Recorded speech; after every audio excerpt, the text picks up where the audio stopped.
Stock है। ओला की बात कर लेते हैं। ओला को लगातार झटके लग रहे हैं। देखिए, सेबी की फटकार एक बार और पड़ी है ओला पर, और इसी के साथ कर्नाटक हाई कोर्ट से भी कंपनी को झटका लगा है। ज़्यादा जानकारी के लिए कंचन मेरे साथ जुड़ रही हैं। कंचन जी, बताइए। जी, जैसे कि आपने बताया कि एक तो सेबी की फटकार और साथ ही साथ कर्नाटक हाई कोर्ट से भी कंपनी को एक फटकार तो डेफिनेटली लगी है, और जिसके बाद आज मॉर्निंग टाइम पे हमने देखा था शेयर में करीबन 5 से 5.5% की गिरावट थी, लेकिन अभी इस टाइम पे थोड़ी सी रिकवरी देखी गई है। 1.5% तक की गिरावट अभी भी कायम है। सबसे पहले समझते हैं कि सेबी का क्या मामला है। सेबी का कहना है कि कंपनी ने जो इन्फॉर्मेशन है कंपनी की, वो एक्सचेंज पे डिलीवर करने से पहले जो कंपनी के CMD है भविष्य अग्रवाल, उन्होंने अपने ट्विटर अकाउंट पे डाली थी 2 दिसंबर करीबन सुबह 9:30 बजे, जिसके चलते ये उल्लंघन का मामला सामने आया है और कंपनी के ऊपर सेबी ने थोड़ी सी फटकार लगाई है। ये तो बात थी सेबी की। अब बात कर लेते हैं कर्नाटक हाई कोर्ट की। जैसे कि हम जानते हैं कि ओला की जो सर्विसेज है उसको लेके लोग काफी ज्यादा परेशान चल रहे हैं। लोगों ने कंप्लेन करना शुरू कर दिया है और कंप्लेन ये बढ़ते बढ़ते काफी लंबे चौड़े नंबर पे पहुंच गई है, जिसके बाद जो CCPA है उन्होंने अपनी जांच को चालू कर दिया था। अब ओला ने क्या बोला, ओला गया कर्नाटक हाई कोर्ट के पास, उन्होंने बोला कि CCPA की जांच को रोक दिया जाए, लेकिन कर्नाटक हाई कोर्ट ने बोला है कि जांच को नहीं रोका जाएगा, जिसके बाद आज सारा का सारा इंपैक्ट हमें देखने को मिला है।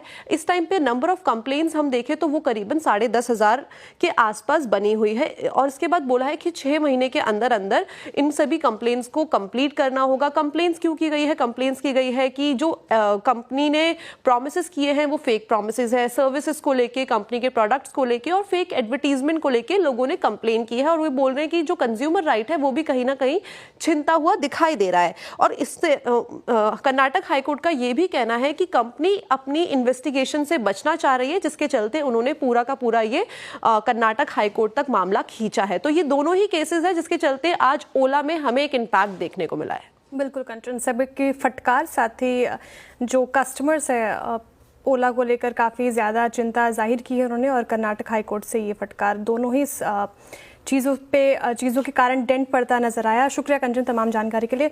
गौरांग जी, जिस तरीके से ओला इलेक्ट्रिक में हमें आज गिरावट देखने को मिल रही है, और हालांकि न्यूली लिस्टेड कंपनी है, लेकिन कस्टमर्स खुश नहीं हो रहे हैं। लगातार हम न्यूज़ में भी देखते रहते हैं ओला के कस्टमर सर्विस को लेकर दिक्कत जाहिर की जाती है। कैसे देख रहे हैं आप इस पर्टिकुलर काउंटर को? अनिवार्य होगा डिस्क्लोजर देना कि ओला इलेक्ट्रिक के IPO पर हमने एक सब्सक्राइब नोट दी थी, और वो भी लंबी अवधि के लिए। और तभी हमने ये भी बताया था, हमारी चैनल CNBC आवाज पर भी बताया था कि आपके पास समय सीमा 2 साल, 2.5 साल, 3 साल हो तब जाकर के निवेश करें। अब दिक्कत एक चीज ये समझना अनिवार्य होगा कि 10,000 से ज्यादा जब उपभोक्ताओं की कंप्लेन हो जाती है तब तक आप कुछ करते नहीं है, पहली बात। दूसरी बात, वो सिर्फ आपके उपभोक्ता नहीं है, वो आपके प्रचार भी करते हैं। अगर आपका प्रोडक्ट अच्छा है तो अब आपका प्रोडक्ट का प्रचार भी करते हैं, और माउथ टू माउथ पब्लिसिटी जिस तरीके से काम करती है, मेरे ख्याल से और कोई दूसरी पब्लिसिटी या फिर एडवर्टाइजमेंट काम नहीं करती है। तीसरी तरफ इनके प्रोडक्ट, एक बार अगर आप ओला और इलेक्ट्रिक के स्कूटर पर नजर डालेंगे तो आपको ऐसा महसूस होगा कि अगर तेज हवा का झोंका आएगा तो ये वाहन जो है वो पता नहीं उड़ के कहाँ चला जाएगा। तीसरी बात, उपभोक्ताएं शिकायत तो कर रहे हैं, लेकिन जाकर के कंपनी के सर्विस सेंटर में भी मिल रहे लोगों को, लेकिन कोई अनिवार्य उपाय जो है वो निकाल नहीं रहे हैं। मैंने कुछ समय पहले सुना था कि अपने सर्विस सेंटर को बढ़ा करके कुछ 3,000 या 4,000 करेंगे। अरे भाई, जो आपके पास सर्विस सेंटर है उसको तो दुरुस्त कीजिए पहले, बाद में आप और खोलिए, उसमें कोई दिक्कत नहीं है।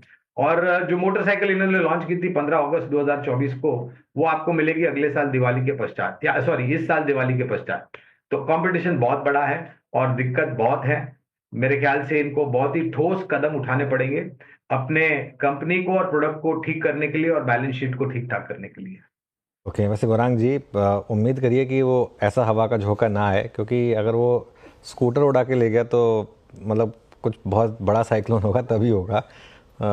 फिर थोड़ा सा मतलब हमें भी केयरफुल रहने की ज़रूरत पड़ेगी।